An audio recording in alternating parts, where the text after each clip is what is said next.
Assinala-se hoje, 10 de setembro, o Dia Mundial da Prevenção do Suicídio. A Sociedade Portuguesa de Suicidologia marca esta data anualmente com um evento dedicado à sensibilização e à formação para a prevenção do suicídio, que este ano decorreu no Funchal.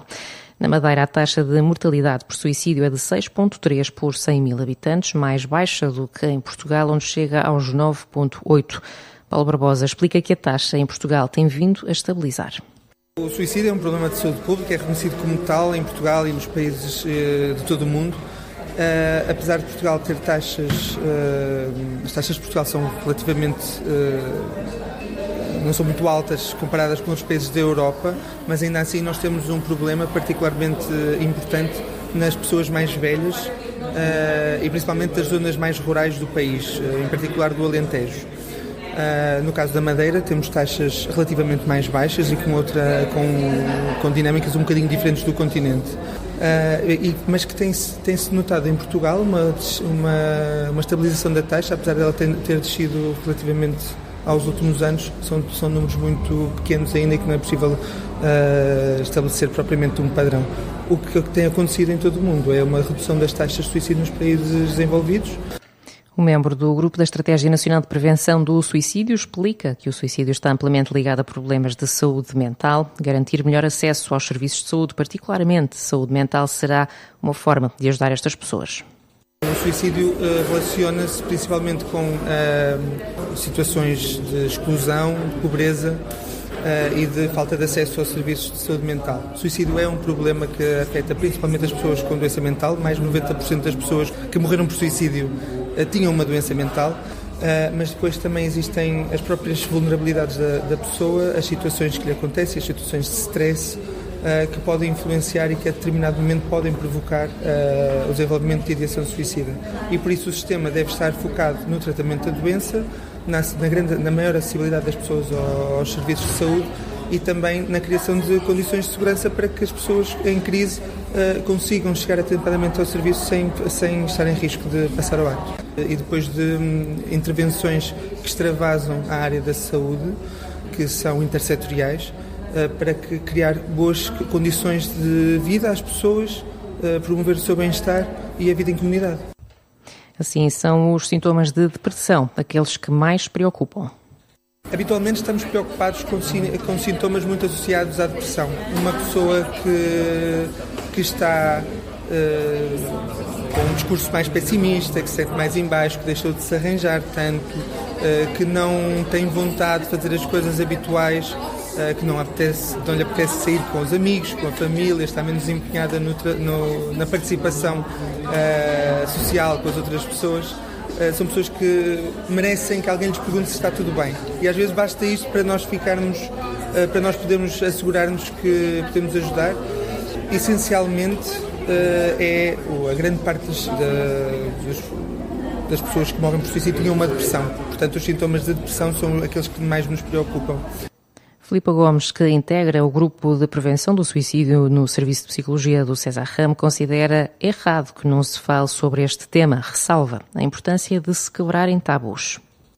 Sim, é errado, portanto, falar sobre o tema é importante, porque quebrar o estigma e o silêncio e não estar envolto em tabus e vergonha e medo. O silêncio dificulta muitas vezes que as pessoas que estão em sofrimento psicológico procurem ajuda. Ao falar abertamente e com responsabilidade, reduzimos preconceitos, abrimos espaços para a escuta e para o apoio. Normalmente as pessoas que tentam um suicídio poderão dar alguns sinais prévios de sofrimento e conversar abertamente ajuda a identificar estes comportamentos e diminuir o risco. Perguntar sobre o suicídio não incentiva tentativas de suicídio, pelo contrário, pode aliviar e permitir acesso aos cuidados. Psicóloga clínica dá conta de que tem havido uma crescente procura pela consulta de psicologia de prevenção do suicídio. De facto, existe uma procura crescente na consulta de psicologia de prevenção do suicídio. Muitas vezes não tem só a ver com o facto das pessoas estarem em meio ao sofrimento psicológico, mas pelo facto de ter havido uma reestruturação das equipas comunitárias e essa reestruturação com uma equipa que trabalha de forma integrada com um psiquiatra, com um psicólogo, com um enfermeiro de saúde mental, com um nutricionista e acaba por essa equipa estar mais próxima da população, conseguir chegar mais perto e conseguir prevenir muitas vezes estes comportamentos, como por exemplo as tentativas de suicídio. Portanto, posso dizer que de facto as perturbações do humor, nomeadamente a depressão, é um fator de risco mais robusto para estes comportamentos. No âmbito do programa do César Ram, que assinala este Dia Mundial da Prevenção do Suicídio, na tarde deste dia 10 de setembro terá lugar um workshop formativo dirigido a profissionais, centrado no papel das equipas comunitárias na prevenção do suicídio, numa perspectiva prática e colaborativa.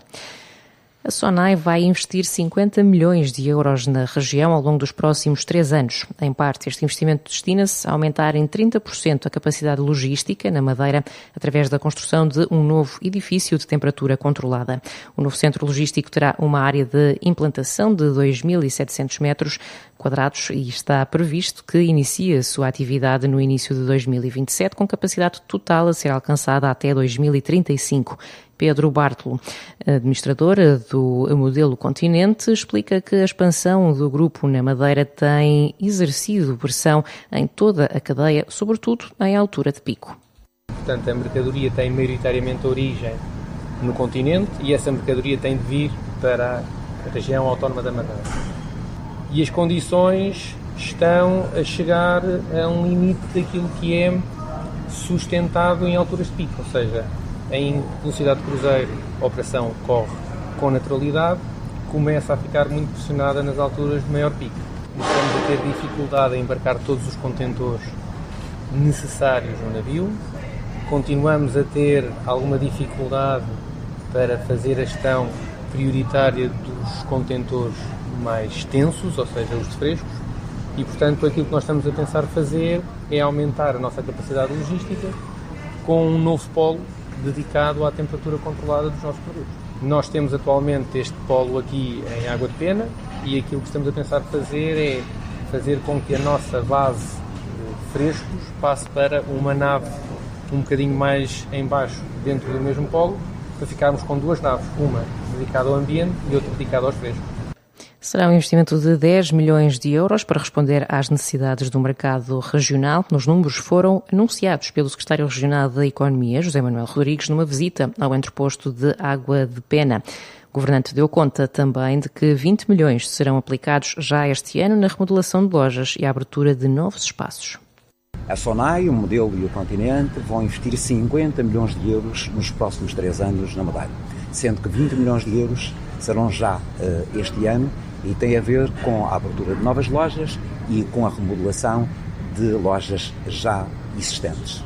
Só com a estabilidade política é que podemos ter confiança, investimento, emprego e riqueza. E, portanto, isto é o resultado, naturalmente, das políticas públicas, mas é, sobretudo, o resultado do risco que os empresários e os trabalhadores têm tido para fazer crescer a nossa economia. Este grupo tem um grande impacto na economia madeirense? Tem um grande impacto, é o líder do mercado no país e na região autónoma, sendo que, no caso da Madeira, é a região do país que mais cresce em termos de vendas para a SONAI. O grupo SONAI é a empresa atualmente emprega atualmente cerca de 1.200 colaboradores na região, dos quais 60 trabalham em Água de Pena.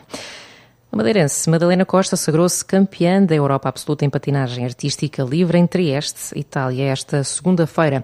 Com apenas 16 anos e na estreia no escalão sénior, a atleta conquistou o título com um desempenho excepcional, somando 251 pontos, a mais alta nota de sempre no escalão de séniores femininos em todas as competições desde sempre realizadas. Este triunfo consolida uma carreira já marcada por títulos europeus e mundiais em júniores, agora coroada com a vitória no escalão máximo. Ontem à noite, acabada de chegar ao Aeroporto Internacional da Madeira, onde foi recebida por familiares, amigos e também por fãs, a jovem atleta do Santa Cruzense mostrava-se muito satisfeita. Primeira experiência em sénior, por isso também gostava de conseguir ir ao europeu antes de ir ao mundial, que é o grande objetivo, e estou muito satisfeita com ter conseguido apresentar aquilo que me tinha proposto, tendo em conta que estava a competir no escalão máximo com atletas com muito mais experiência e mais velhas, e agora continuar o trabalho para o Campeonato do Mundo na China. Isto é um bom pronúncio para o Mundial. sim. Depois de entrar para a história com este título europeu absoluto, a jovem patinadora aponta já para o próximo grande desafio, o Campeonato do Mundo, onde quer levar uma coreografia ainda mais ambiciosa. A patinagem é um desporto que é tudo resumido naqueles 2 a 3 minutos, ou seja, nós podemos conseguir fazer as coisas e ser relativamente melhores nas horas dos treinos, mas depois tudo pode acontecer naqueles 2 minutos, qualquer azar pode ferir uma prova, então gosto sempre de focar nos meus esquemas, nas minhas coreografias e naquilo que tenho de fazer e continuar o meu trabalho, porque apesar de já ter ficado satisfeita com o que apresentei agora neste campeonato, no Mundial quero apresentar esquemas ainda mais ambiciosos e com ainda mais qualidade. Helena Costa já com foco na próxima competição, depois de ter conquistado o título de campeã da Europa segunda-feira. 2 atletas madeirenses estão hoje em destaque, ambos rumo ao Mundial. Cristiano Ronaldo voltou a marcar na reviravolta frente à Hungria, que lança Portugal no apuramento. A seleção somou ontem o segundo triunfo, Rui Cid. Triunfo português na Hungria por 3-2. Foi o segundo jogo do apuramento para o Campeonato do Mundo do próximo ano. Segundo triunfo para Portugal. A equipa das esquinas entrou a perder. Deu depois a volta com golos de Bernardo Silva e Cristiano Ronaldo. A Polónia empatou à entrada para os últimos 10 minutos, mas a resposta portuguesa foi imediata, com João Cancelo a marcar o golo da vitória. Uma vitória justa, considera o selecionador Roberto Martínez. Controlamos o jogo, a posse de bola foi muito boa, criamos oportunidades, mas 2 remates na baliza, 2 golos. E é difícil quando damos 2 golos para ganhar, mas continuamos. Adorei a atitude, o foco. Faltou em momentos controlar o jogo melhor, levar o jogo onde nós queremos, porque a Hungria tinha ataques rápidos, os 2 goles são exatamente igual e é um jogo perfeito para nós, para melhorar e para ajustar aspectos, mas em geral o foco foi incrível, tentamos aquilo que trabalhamos, os jogadores que entram do banco ajudam, fazem a diferença e uma vitória muito importante. Roberto Martínez, em declarações no final do jogo na Hungria, a RTP3. Com este triunfo, Portugal passa a somar 6 pontos no grupo F, mais 3 do que a Arménia. Arménia que ontem ganhou a Irlanda por 2-1. Um jogo difícil, uma vitória merecida que deixa satisfeitos os jogadores da seleção portuguesa, Bernardo Silva, Rubem Neves e Francisco Trincão. Em declarações à RTP. Sim, um jogo muito importante. Eu tinha dito que talvez fosse o jogo mais importante do grupo, por ser fora contra uma equipa também muito competitiva, e eles hoje demonstraram que são uma equipa difícil de bater, especialmente em casa, muito intensa, muito forte no contra-ataque. Cometemos alguns erros, algumas coisas temos de melhorar, mas estamos muito felizes com os 3 pontos. Arranque perfeito, em termos de resultados. Hoje poderíamos ter feito um jogo melhor, estávamos melhores preparados para o jogo. Acabamos por, em 2 distrações, sofrer 2 golos, não estava previsto e sabíamos exatamente aquilo que a equipa da Hungria queria do jogo. Mas sim, sem dúvida, começar com 2 vitórias fora de casa é extremamente importante para a nossa caminhada. Sabemos que ia ser um jogo difícil, uma equipa que joga bastante longo e joga nas segundas bolas, tínhamos de estar fortes nisso, nos cruzamentos, mas acho que acabou por ser um jogo difícil porque é uma equipa boa, mas conseguimos ganhar, que é isso que é preciso nestes jogos. Portugal, que no sábado goleou a Arménia por 5-0 na primeira jornada, segue na liderança do grupo F com 6 pontos, mais 3 do que a Arménia em segundo, que ontem se impôs à República da Irlanda por 2-1. Foram as notícias com Sofia Carraca Teixeira. TSF Madeira, Rádio de Informação.